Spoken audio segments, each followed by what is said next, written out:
Hello, everyone, and welcome to today's episode of The Mars Show, where we are talking about why the future of recruitment can be better than you think. We're trying to bring some optimism to the industry, and we have a very, very special guest coming on to talk about how you can do this and prepare for future successes. Don't we, Michael? Oh, we do. We're very lucky to have him, and we're looking forward to speaking to him. Although we learned that he's only got 5 weeks left in his post, so he doesn't really care what he says. I don't know. Who knows what he's going to He's say actually today? off stage at the moment, dressed as Louis XV, the Sun King, with the whole thing on. So I don't know how that's going to go. Maybe it can get changed into a shirt between. Yeah. So before we kind of go into the topic for the day, how are you, big guy? Here, you've had a long day already today. Oh, yeah. So I got an Australian client, and at the start of a coaching relationship, I do a 4-hour deep dive discovery and planning session. So 2:00 in the afternoon for him, 5:00 in the morning for me. But I set my alarm for 4:30, or woke up at 10 to 4, thought better get up now. So I've already done a full day's work. In fact, I'm into overtime right now, and I might be closing off a little later. I've had some caffeine, by the way. Well, we can't win them all, can we? We can't win them all. Okay, so Mike, before we bring our guest on and before we introduce him, can we talk a little bit about why we're doing this show today? Why is it that you wanted to talk about this show now? Well, I think you can see the change beginning to happen in our industry. Normally, changes happen so slowly that you don't really see them. It just you're kind of, it's apparent that 2 years ago it was different than it is now. It's almost like you can see things moving in real time, right? And some of the things are great, some of the things not so good. But one thing is for certain, we all have to adapt to this new world. And those people that don't adapt are going to get left behind. It's like a fact, 100%. So what we must do is change in advance of these impacts that are hitting us, and they're already coming, of course. And we are going to talk about the drivers in a minute in the market to see what had happened. But some time ago, one of my really early coaches, I've had loads over the years, the second coach I had used to say to me, right, well, when it comes to planning, what we're going to do is we're going to hope for the best and enjoy that, but we're going to plan for the worst. And that, I think, is the maxim that we're in now. We're going to hope for the best. We're going to talk about really bright outcomes in our industry because they're awesome. 100%. However, we're going to plan for the worst and do what needs to be done in order to get us through. So that's the point of asking our special guest today, Neil Carberry, who's coming on. He's the outgoing CEO of Rec. And some years before, I think he's been there 9 years. And some years before, he was also the MD of the CBI. So he's had a lot of experience of recruitment and a lot of experience of business. And my view is, what we need right now is both. So can I welcome Neil to the show? Hello, Neil. Hey, Neil. Superb. And I have to say, Mike, perfect timing, because you managed to string that out long enough for me to share the stream on my LinkedIn, which is, Casey, now, so I'm already more popular than you are with Kirsty. Yeah. See, Neil's my favorite. That's all it takes. Yeah, that's all it takes. That's a bit of creeping there, but I'll let it go. I started in local radio 30 years ago and producing, and the first rule of any production is the one whose seat's got the sliders in front of them is the one you want to be on the right side of. I like you, Neil. I respect you. That's what everyone says it should be the Kirsty Ames show, but everyone's wrong. That's what I've been saying. I've been rallying for years. Okay, right. Without further ado, so we are going to come to those questions in a second. Now, we are really lucky to have Neil here today. So if you do have any questions as we go through, please put them in the chat and I will bring them to Neil and Mike. And to get us started, if you're watching this now, tell us in the comments, are you positive about the future, neutral about the future, or a little bit negative about the future? Put positive, neutral, or negative in the comments and let us know. So whilst people are doing that, Neil, I think everybody would agree that recruitment has changed quite a lot in the last 5 years, Mike kind of alluded to. In your opinion, what are the current factors or drivers or inputs or impacts that are affecting recruitment right now? So, look, I approach this question from the point of view of kind of how big a lens are you looking for? Because there's we're a super cyclical industry. We always have been, we always will be. Companies get kind of get a bit about them and they decide to hire, then things look a bit dodgy and they don't hire. It's really easy to think everything is just that cycle, and that everything will go back to normal as the market recovers. And especially as we've been in right? A massive super cycle. You guys started this back in the days of the pandemic. You go back to March 2020, whiteboards emptied, no one was doing anything. Recovery started quite quickly, and then we got into 21, 22. It was a feeding frenzy, absolute sugar rush. Companies desperate to get people.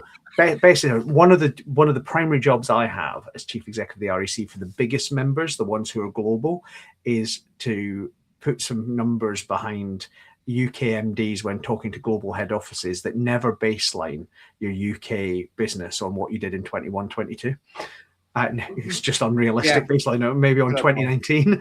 And then since then, we've had first a fall off from that sugar rush, and then a genuine recession through uncertainty with what happened with Ukraine, the inflation, and everything else. And just now we're starting to see that pick up. The REC's numbers so far this year have gently improved.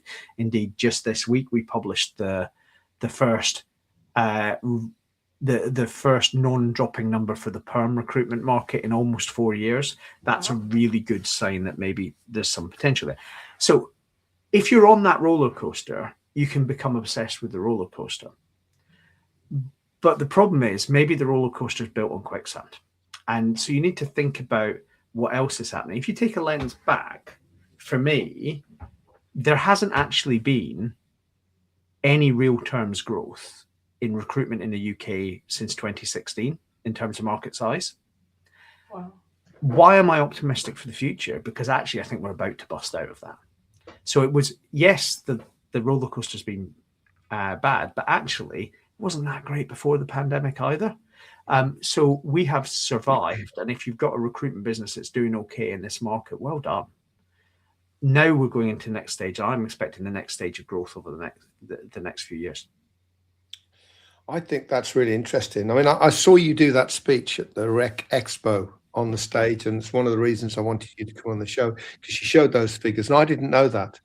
I mean, I knew that kind of from 2011 to 2020-ish, it was okay. It's a good time to be in recruitment, but I didn't realize it hadn't grown from 2016. That was new to me. Yeah, and of course we forget. I mean, I'm an economist in the way I think about things.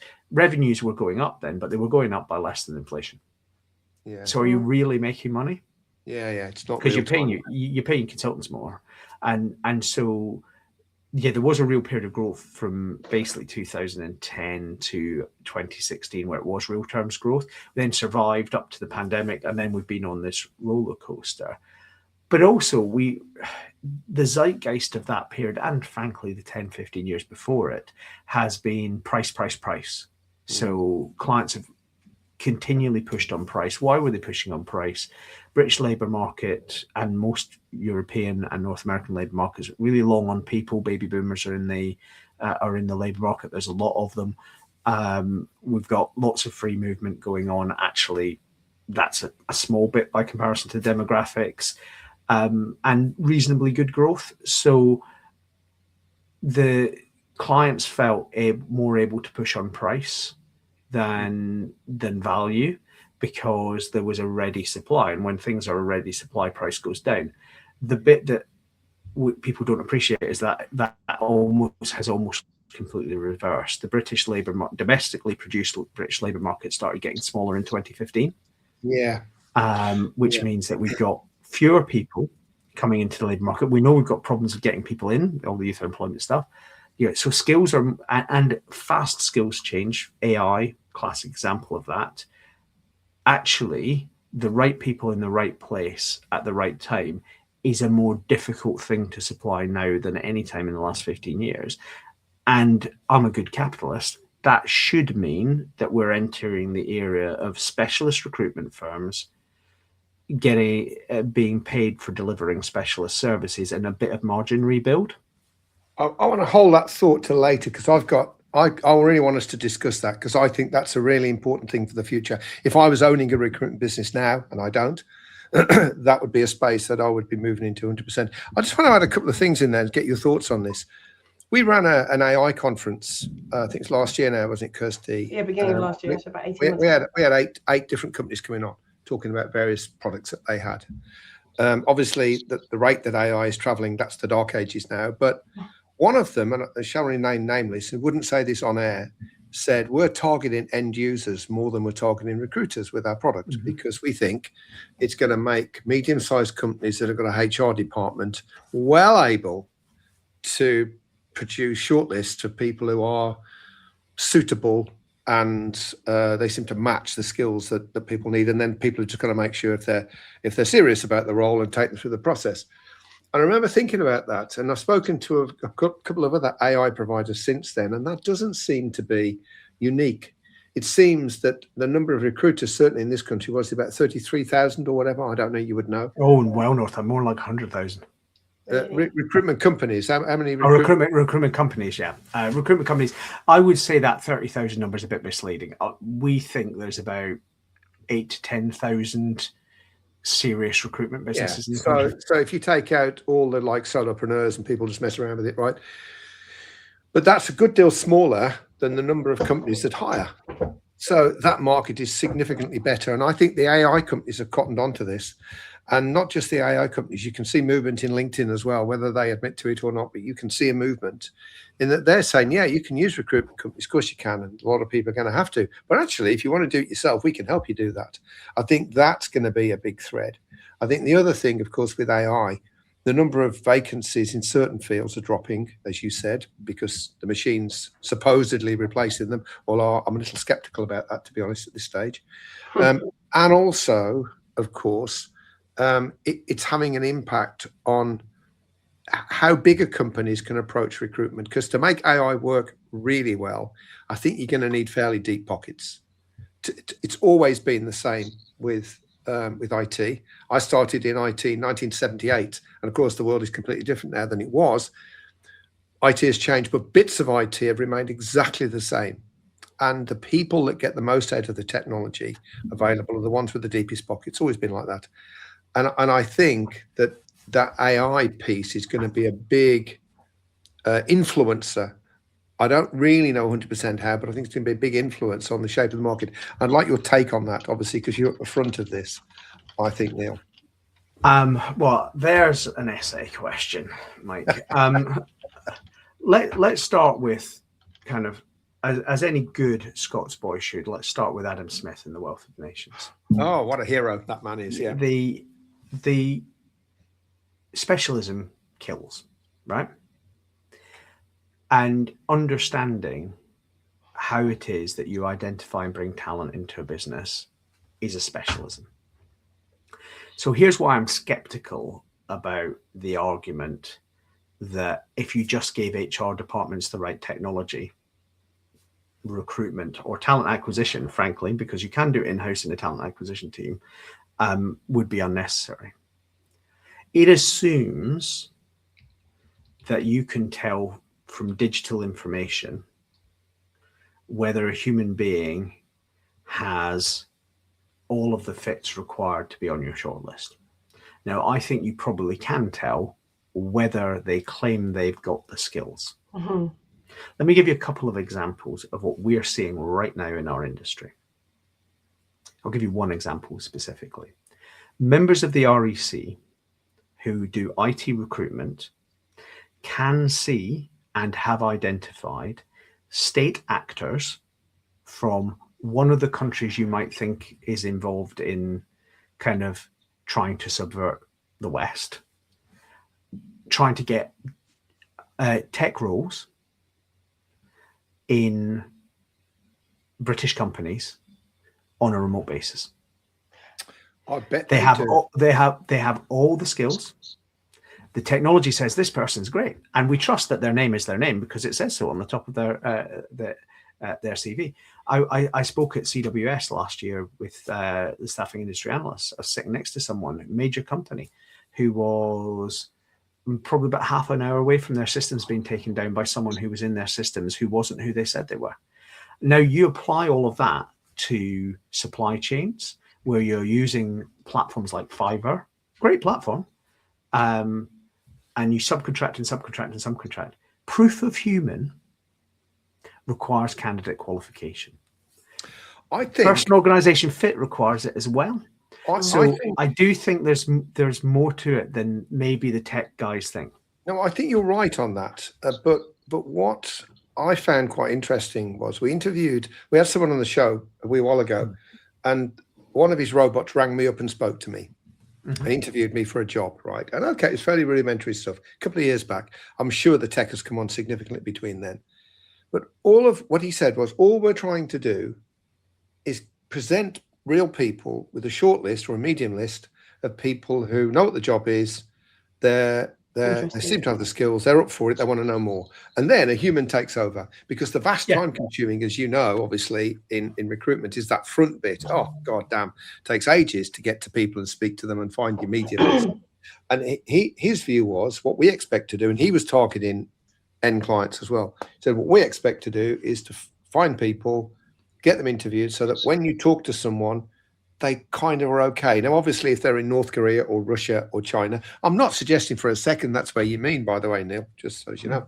But if they're in any of those countries or anywhere else for that matter, France perhaps, then I'm sure that would get picked up at that stage. But I just think it's an interesting move, because technology always catches us out.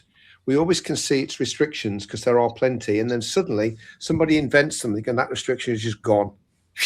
Disappeared. And I think there's a logical leap in that argument that I don't agree with.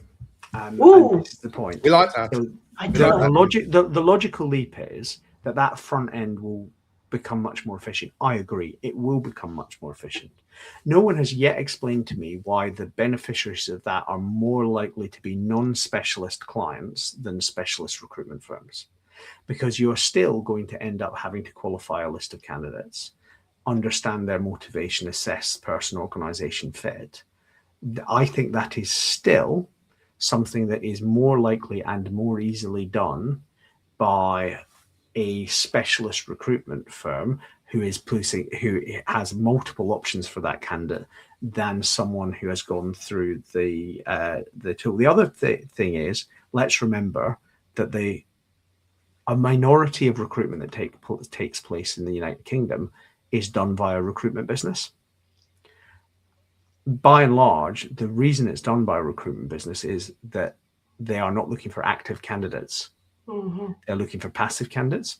So the technology can help you find passive candidates, but there is a more complex system of production here. I would expect, frankly, some of these tech firms to become competitors in a much more profound way, which is that I think they'll end up adding people to do the work that consultants do, allied to their technology to enable their sale to the end client. That then becomes an employment business for me, and I, in some way, shape, or form, want to welcome that and invite them to join the REC and be bound by conduct, as they should. But I think that is the lesson for recruitment business owners, which is, we did a report a couple of years ago called Tech Enabled Humanity. Using the tech, employing the AI, is table stakes if you're a recruitment business. It doesn't take away the requirement that the margin is delivered by the value your consultant gets, because they understand the market, they understand you, they solve your problems. There are lots of brilliant ways in which AI can be used in sourcing, can be used in review. Ultimately, human beings make the hiring decision. Okay, fantastic. I mean, I like that. That is the first time that I really thought an optimistic point of view about AI, which I absolutely love. So, Mike, we do have to move on in a second to the sort of final section. Is there anything else? Because we sort of ended up in the world of where you think recruitment is heading. Is there anything else? I mean, this is a great debate. This is a great debate to have, and obviously we're trying to come at from two angles to get the discussion going. I don't disagree with a lot of the things that Neil has said, but playing devil's advocate on this, they say that, a fish rots from the head down, but recruitment rots from the tail up. And the general thinking is that if you are, a driving agency and you're putting temp drivers in for 3 days to do this, that, and the other, right? The machines can do that. Relatively simple. It's a small step in technology to take from where we are to that, or you're going to put a warehouseman in a factory or something. It's not that important. Whereas obviously at the medium and bigger end, clearly you're going to need a human, because many passive candidates come from networks. Machines can't build networks. They think they can, but they can't. They can't build trust and rapport. Although, just one other thing on this, I'll bring you in and then we'll go on, Kirst. But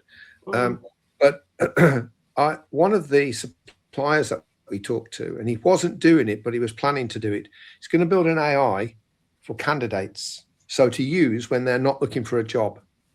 In other words, build relationships with passive candidates and help them in their career. So help them to when they're ready to build a CV, but also help them when they're not looking for a new job. I've done some research. I found some stats from your industry, or I know you're interested in this, that, and the other. I found these things. Building a relationship so that when they do decide to look for a job, the AI is front and center.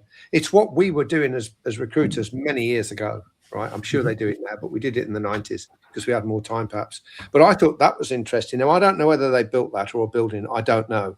But that was the argument about reaching passive candidates, is we're going to build a relationship with passive candidates. This has got nothing to do with finding people a job, so that when we do get a job, we can go to them and say, oh, by the way, I know you're not looking, but I've just got this great job, like we used to do as permanent member staff back in the day. And I just wondered if you've got a take on that, or if you've heard anything along that state with people building that software.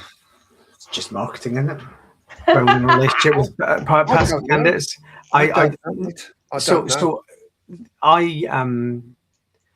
spoke at an event up in Newcastle for one of our members back in February, and it's flip side. It was client focused event, but they'd worked out that there wasn't really a robust HR network in Newcastle, Sunderland, the Tyne-Wear area, and so they built one, and they invited the HR leaders to come, and they put on some interesting speakers, and now they've got that network, and they're going to garden it. And it's not a direct sale; it's a marketing piece, but you're building leads, and you can do that with candidates as well. So ultimately, should recruitment businesses be thinking about how AI manages their candidate attraction? Yeah, absolutely. Can you use it to go and find potential clients? Yes, absolutely. Ultimately, the call that cuts through is the call where you phone the candidate up about a job, but a call where you phone the client up about a problem that they have that you might be able to fix. Those bits still will always require the human being.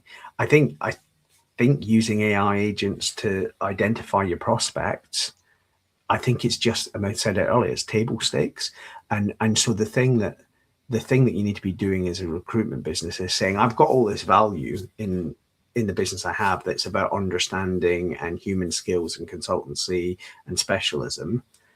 It ought to be easier for me to put these tools to work if I spend the time to learn about them than it will be for some tech player to learn this stuff that's for me. Where I do think there is a challenge to consultants is in parts of the industry where some of that, you mentioned drivers, but there are other sectors as well where that kind of regular booking in a workforce that continuously works on a flexible basis.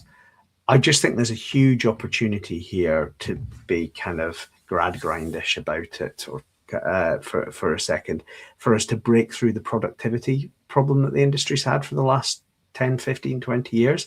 I mean, I was last a consultant at the turn of the millennium, and when I look at the industry now, we're actually expecting less turnover from skilled consultants now than we were back then. Yeah, that's true. And that's not the way industry should go. So ultimately, I think the big challenge is not how do we fight off these players, but how do we adopt that technology, and how do we need to restructure what we do with the people so that we are back in a world where consultants are able, because of the tools we give them, to be bringing in much higher levels of fee earning. Because the truth is, by comparison with other professional services, and recruitment is a professional service, we are much, much cheaper, because we have allowed ourselves to have our price pressed for years and years and years. Because unlike in America, where clients tend to pay the value for the service, here clients tend to take the view of, well, I could just not pay that, and then that'd be a saving. Well, that depends on who you hire. Don't start me on that one, really. When I started in the 90s, I didn't get paid any commission if I did a deal less than 24%. So the world has moved on. That just shows how long ago it was. Okay, right. I think I'm very interested in this, and you sort of alluded to the next section that we're going to go into in a minute, which is sort of what can people do in the future? What can they proactively do? But before then, Mike, now is the time that we normally have a sponsored message, which is normally ourselves. But today we're doing something a little bit closer to home with this moment. Can you explain what we're going to do? Yeah, we are. Yes. So we're just going to sponsor a charity today. We're just going to talk about it. That's all. We're not going to do anything weird or anything. But my grandson Leo was born with strep B and sepsis. And I didn't realise how serious it was. It could have taken him. I mean, it didn't, but it could have done. And so my son is going to come and talk about how he's supporting the charity that supported him. So can we get Tom on the screen? Hello, Thomas. Hello there, guys. You all right? Yeah, Yes, very thank good, you. Tom. Very good. Thank you. Welcome from Wales, sunny Wales, Yeah. where you are now. I think. Yeah, the kids Could on the you- beach. Are they? Best place for them. Could you just share with us, just kind of very briefly, what happened with Leo? Yeah, sure. So, to be honest, the up to the run up to the birth, absolutely everything was fine. And even 20, 30 minutes after he kind of came out, it was looking great. You know, we were all settled in.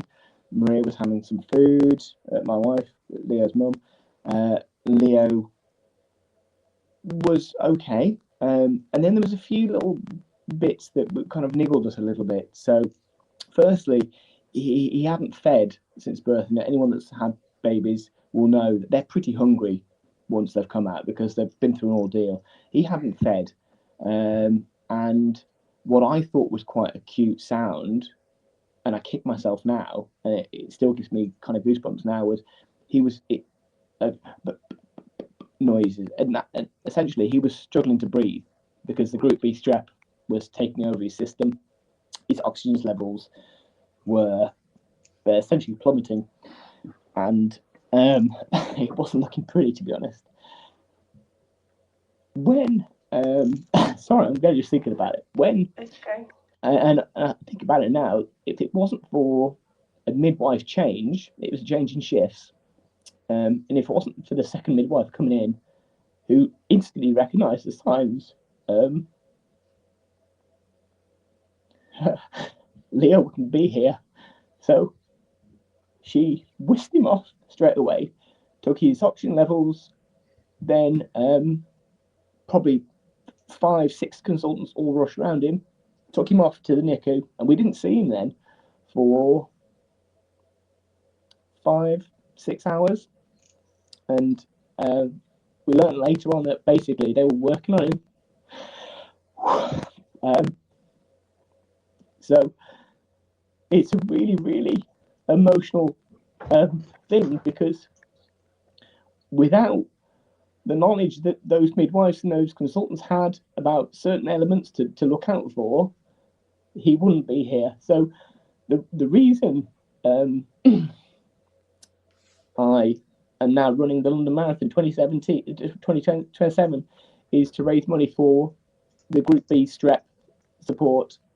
It's a charity that essentially aims to work with initially families who are going through the things that we went through, with support, just someone to talk to, giving them just general day-to-day ins and outs support, because children can be in NICU for longer than Leo was. He was in for 2 weeks, could be in for much longer.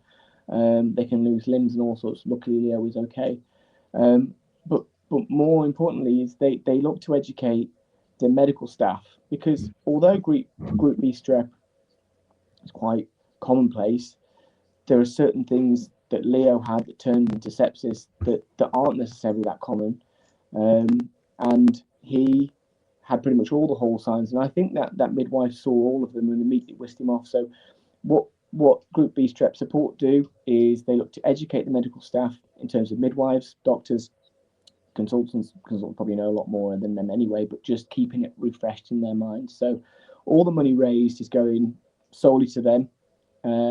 My target's 3,000. Ideally, I'd love to smash that, but it's a good, healthy target to look for. Thank you, Tom. And just so that everybody knows, there's the little tyke now. He's that was last little year. so-and-so. He's a cheeky little monkey, and he got through. And he got through because of the awareness and support given to him by, or enabled to him with that midwife. And what we're looking to do is have more education on that space, because it doesn't always end in a happy ending, does it, Tom? And you know, we were very lucky. I know there was someone, we were talking to someone in the industry, I won't mention his name, but he's quite famous and he talks about it, but he lost his son through that. And so just even a pound, just click on the link, give us a pound, let's be done with it. Let's see if we can get that. Let's see if we can get to that limit and save some lives. So thank you very much, Tom, for coming on and sharing that with you. I know it was hard, but I think, you know, you wanted to do it. And so we want to support you in that. So thanks, Tom. Thanks, Tom. And I put the link in the comments for everybody as well.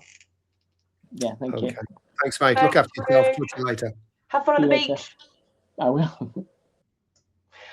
Oh, okay. Oh, it gives me goosebumps every time that little man who's Bring it back up. Come on, let's get it back up now. Little man's obsessed with Titanic, and he's with us now, and that's what counts. So hopefully we can do that for other people. Right now, I'm bringing you back. So let's think about more proactive things, Neil. Let's think about being positive. In the future, people watching this, they have a recruitment company, and we're not just talking about survival, we're talking about flourishing. We're talking about accepting that the roller coaster is coming to a change or an end, or riding it. What can we do as owners of recruitment companies to flourish in this new world? So I'm going to start by breaking REC media training rules by not answering the question, because I think I'm going to say what a story, and big love to all of you getting through that, and well done to Tom for taking a leading role in raising some money. When my eldest was born, we had a very difficult first 24 hours for a different reason. And Tom talking about what it's like being in the delivery room, trying to work out if something is wrong, struck a chord. Now, getting back onto the media training and asking the question, look, I just think that we are the masters of our own fate in this industry. And, recruitment's always been a home to creative destruction. Some businesses will struggle to make it over the bridge. And we should kind of accept that that's what happens in competitive markets. But everything we see coming forward in technology and some of the demographic changes that are happening in our sector, in our labor market right now, information asymmetry is going to be greater than ever. One of the things people will have noticed about AI already is it has made the ability to produce content significantly less valuable. Until you ask the question, is this content trustworthy? Because trustworthy content has gone from being one thing in a small group of things to one thing in a big group of things. Trust is the currency of the 21st century. How do you build trust? You build trust with relationships. You build trust by doing what you say you're going to do. And you build trust by having something to add value. Something I always talk about at the REC, still using the present tense, which is the REC does not commentate, it offers insight. The REC is media voice about offering insight, because insight allows people to make sensible decisions. And within that framework, there's a huge opportunity for recruitment businesses to say, yeah, actually, we will eat that technology as we have in the past into our resourcing, into our back office support, and we'll get our consultants more focused on where we really create value, which is being super trusted. Most recruitment people know that you don't take jobs on cold calls. You do the cold calls, or you do the outreach, you do the marketing. The jobs come when the client rings you. Mm-hmm. And why do they ring you? They ring you because they trust you. So that idea of currency of trust, that is where the future is.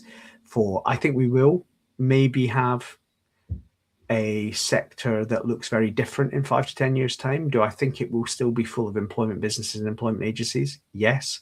Do I think they will still have recruitment consultants? Yes. There might be fewer and slightly bigger. I don't know. It's more small niche firms. Those trends are unpredictable. But if we're in a world where we want to try and be generally right, even though we know we'll be specifically wrong, we kind of get in the right direction, knowing that we can't tell where we have to be, then that piece around how do I build trust is the critical thing. I think that's really interesting. That ties in with what we're speaking a lot about now, because I mean, I'll come off the fence with what I think for what it's worth. My opinion is worth no more, no less than anyone else's. I think what happens with technology oftentimes is it's monopolized by a few really big companies who make a lot of it.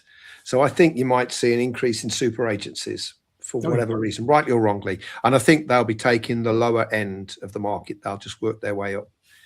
I also think there'll be, to your point, an increase in probably niche. Maybe they'll have more than one niche, but they'll certainly have an ownership of a space, which is relationship driven, because relationships, what are they about? They're about rapport. You get on with a person, you actually like speaking to them and seeing them. That matters. Trust, as you say, they can rely on you. And if they ask you to do something, you'll do it. And if they tell you something in confidence, you'll keep it in confidence. And confidence itself. So if they give you a piece of work, you're going to nail it, right? If you pepper that with some value-added content and some authenticity, I think you've got something that machines can't do. I'll never say never, but I can't see a machine doing that as well as a human ever. So to me, I think it's about leaning into relationships and help using AI to help you do the things that AI can't do. Well, and I think if you get to a point where a machine can do that, we've got bigger problems in how you recruit. Yeah, we are in trouble. Yeah, we are. As in, there's a bigger realignment of our, at the very least, a bigger realignment of our economy going on.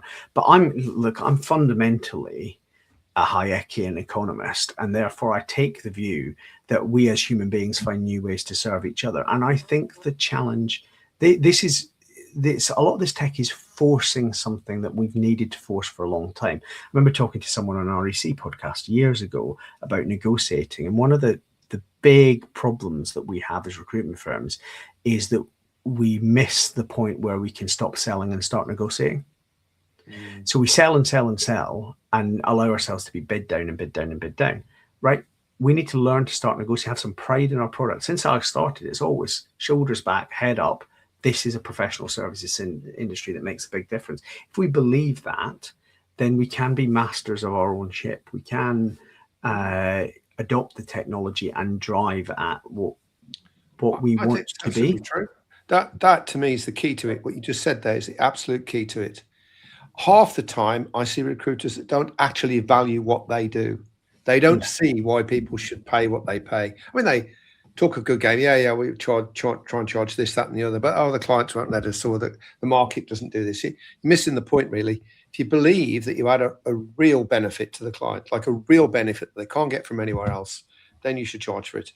And if you don't believe that, then you need to put some work into that, because as soon as you are the go-to guy or the go-to girl for a set of disciplines that you own, that you've got a strong network in, that you understand fully, that you add content to, you communicate, you add value to that market, then you can sell that and someone will buy it. Not everybody, because some people just want this stack it high, sell it cheap, don't they? They don't really care what it is as long as it's cheap, fair enough. But there's enough clients out there, I believe, for agencies like that, professional service providers, not just to get by, but I think to prosper, to do really well in the new world. 100%. Yeah, and I think that's absolutely right. And I think there's loads of market to go for. Yeah, I think so too. I think there'll be more, actually. I think it'll grow. I mean, some jobs might disappear, just like when they invented the spreadsheet. A lot of accountancy roles disappeared and then came back in another space completely. So, look, what would you say your growth areas are? So let me say one thing in response to that, which is what the market is really good at is continually reminding economists how ingenious human beings are. Mm-hmm. So if you go back to the beginning, even the beginning of last year, right? I would not have predicted that the global economy would have weathered the Trump tariffs in the way it has. And the global market has just reshaped around them, or indeed that the global economy would have weathered this year what's happened in the Gulf as well as it has. And you see, so human beings are really good at responding to economic signals and changing. It's one of the things that feels to me to be really important. Growth areas, coming back to your question, Mike, for me, I think it's about, do you have the people in your business with the skills to do this? Because as I said earlier, the tech is table stakes, and you're going to need some good people helping you manage that stack who don't have an agency problem. You're going to have to talk to your SaaS providers about what they're doing and work out how much of that do you need versus stuff that you can increasingly do yourself. You've got to understand long-term cost. The big debate, of course, in AI at the moment is about token cost. This whole thing is a unique bubble in that it has been funded by the private sector. And it's a big bet on this being epochal, and it probably is, but let's remember the dot-com bubble burst quite catastrophically, and as you'll remember, Mike, we never bought anything online ever again after that. So kind of bubbles and whether something is economically changing could be better. So you've got to have the people to help you with the stack, but you've also got to have the people who can deliver that high value service. So the thing for me is, how are we thinking about the skills of consultants? And I think this whole thing is dragging us back to the future to a certain extent, in terms of getting us back into, well, what are the skill sets, the genuine consultancy skill sets that people working on desks need? So that's interesting, because I think the industry commoditized itself in many ways. I think it went out of its way to commoditize itself, and certainly, use me because I'm cheaper, which was, a pitch for a lot of agencies, quite frankly. Too many, I think. Not everybody, I know, but enough. We've got to turn the clocks back, as you say now. It's about value. If you want me or any of my team, you have to pay, and let me tell you what you get for that money. It's not something that you can do yourself on LinkedIn or the job boards. If you want to do that, you should go and crack on, give it a go and see what you come up with. If you want these people, I'm your person. You come to me, and I'll deliver it in a very professional, reliable, and consistent way that you can always predict what the outcome will be, and that will be the right person on the right seat for the right amount of money. So I think you're absolutely right, and that to me excites me. That's why I think the future of recruitment is better than you think. That excites me, to move away from that hideous commoditized world. It was horrendous, really, into a world which is about value, moving out of the time economy where you buy my time to the value economy where you buy value. I think that is awesome. That to me is very exciting. Huge opportunity, a huge challenge, big challenge, a big challenge for recruitment business leaders who've grown up in this area. Actually, a big challenge. We're doing some work at the REC at the moment that's aimed in at clients, because clients themselves, I think, have grown up in a time when economic growth was low and slow, money was basically free.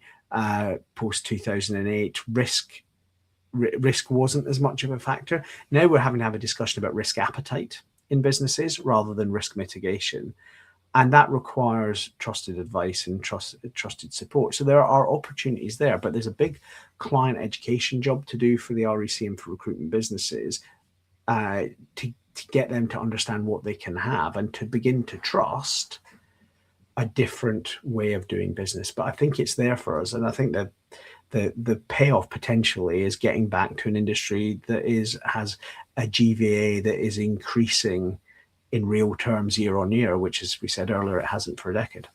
Yeah, I think you're right. And I think, I know Kirsty wants to come in now, but I'll just say this because I can see she's doing that thing. That, again, just to reiterate, that was why I think the future is bright. It's going to be different. Some people will fall by the wayside because they can't adjust to the new world. But if you adjust to the value world, I think it's like a restart, man.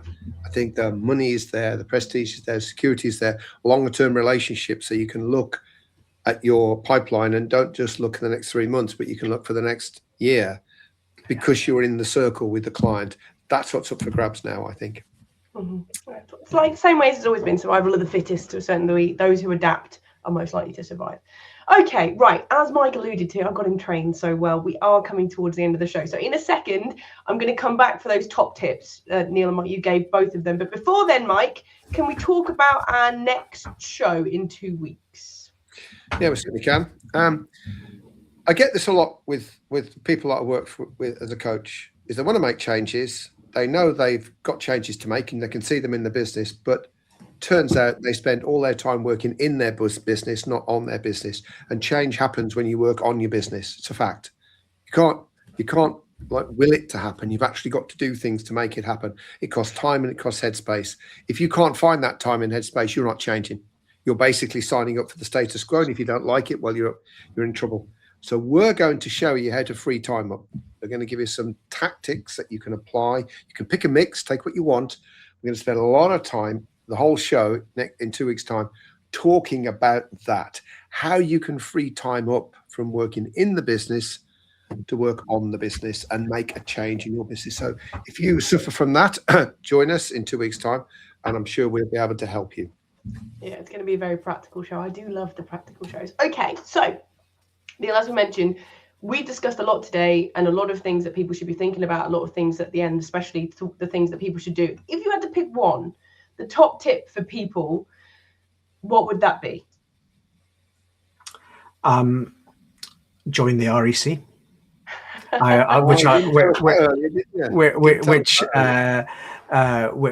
Which I can say without an agency problem now, because I mean, if you can't put up with me, I'll be gone in 5 weeks. But that's really important. Very fair. Seriously, that thing about consultant skills, can they survive in this world? One of the CPOs at one of the biggest firms in the country said to me recently, we've spent 25 years focusing on maximizing the wrong skills in our consultant base. You know, it isn't throughput. It's can you do the human stuff that the tech won't do for you? And I think being quite bold and thinking about that happens is really important. And one of the benefits of joining the REC is, of course, you'll join a community of thinking about these problems.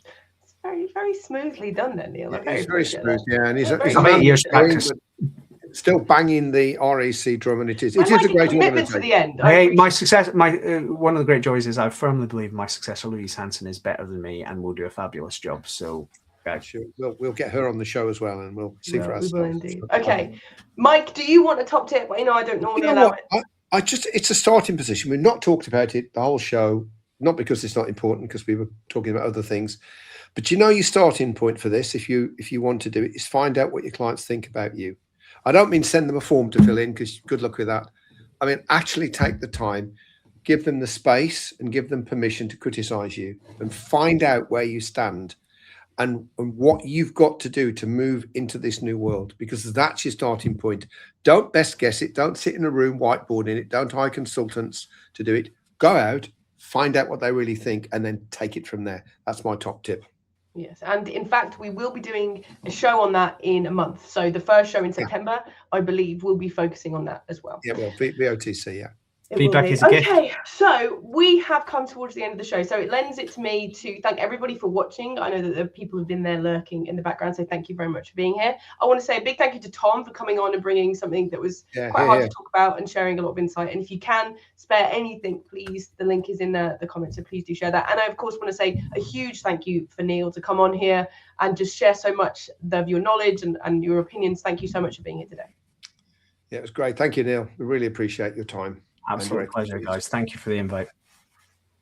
And I suppose I should say thank you to Mike as well, because he was here. He was, adding value. Oh, don't bother. I know you don't mean it, so don't bother. I know you don't mean it. Is it my turn now? Thank you for the hostess with the mostess. Yeah. Good game show. Yeah. Did a great job. Okay, fantastic. And as we mentioned, we'll see you in 2 weeks for our next show. We will.